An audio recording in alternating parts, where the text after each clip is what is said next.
Bonjour, c'est Fabien. Dans cette vidéo, je partage avec vous comment créer un graphique avec un axe secondaire. Alors pour ça, je vais utiliser un tableau où il y aurait deux clients qui auraient donc des chiffres d'affaires représentés du mois de janvier au mois de décembre, donc sur une année. Et on peut constater que le premier client a des chiffres d'affaires nettement supérieurs à mon client numéro 2.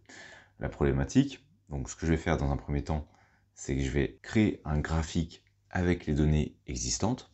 Donc je vais reprendre les informations de mon client 1 et 2 sur les différents mois représentés dans le tableau. Je vais exclure le total et je vais donc faire une insertion. Je vais ajouter un graphique qui va être en courbe et on peut voir, voilà, maintenant que mon graphique ressemble à ceci. Le problème que l'on voit immédiatement, c'est que j'ai une courbe qui est bien représentée, donc c'est la courbe de mon client numéro 1 qui a le chiffre d'affaires le plus important, sauf que mon client numéro 2, eh bien, sa courbe reste très basse car son chiffre d'affaires est bien inférieur à mon client numéro 1, et pourtant, il a bien une certaine différence entre les mois au niveau du chiffre d'affaires. Par exemple, le premier mois, il aurait 699, pour un troisième mois à 66 €. Donc il y a des variations importantes, mais je ne peux pas m'en l'apercevoir avec mon graphique actuellement. Pour ça, je vais donc utiliser un axe secondaire afin de repérer ces différentes variations. Comment procéder? Je vais sélectionner donc la courbe que je souhaite placer en axe secondaire, donc ma courbe de mon client numéro 2. Je vais aller dans la mise en forme, ici sur option des séries, et j'ai la possibilité de le placer immédiatement en axe secondaire. Et on peut voir ici que j'ai désormais un axe qui vient d'apparaître à droite avec les différentes données proportionnelles à mon client numéro 2.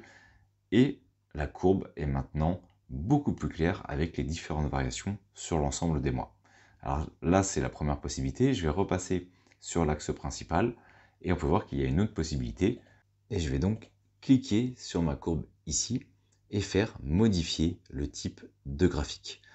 En procédant de la sorte, je retrouve ici mon client 1 avec la forme courbe, mon client 2 avec la forme courbe, et la possibilité de cocher celui qui va apparaître en axe secondaire. Je vais donc choisir mon client numéro 2, ça représente immédiatement la courbe que je vais apercevoir, je fais OK, j'ai bien mon client 2 qui apparaît désormais en axe secondaire. Voilà la deuxième possibilité pour le faire, mais maintenant on pourrait dire qu'on a une autre problématique qui vient d'apparaître, et bien c'est qu'on peut confondre les deux courbes.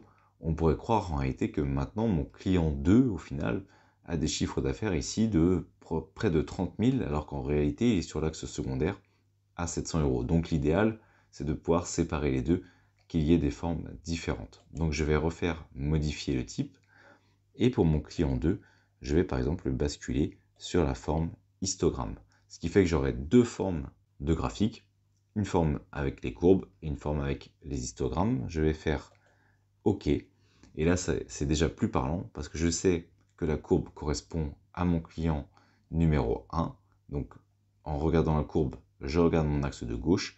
Et lorsque j'arrive avec l'histogramme, je sais que c'est mon client numéro 2 qui est représenté par l'axe de droite. Alors ici, c'était un exemple fictif, on peut l'utiliser pour bien d'autres choses, mais c'était pour vous montrer un petit peu comment manipuler l'axe principal et l'axe secondaire, et comment vous pouvez également modifier le type de graphique pour mieux différencier les différentes données. Voilà, donc c'est la fin de cette vidéo. Abonnez-vous à la chaîne pour découvrir les prochaines vidéos. Quant à moi, je vous dis à bientôt.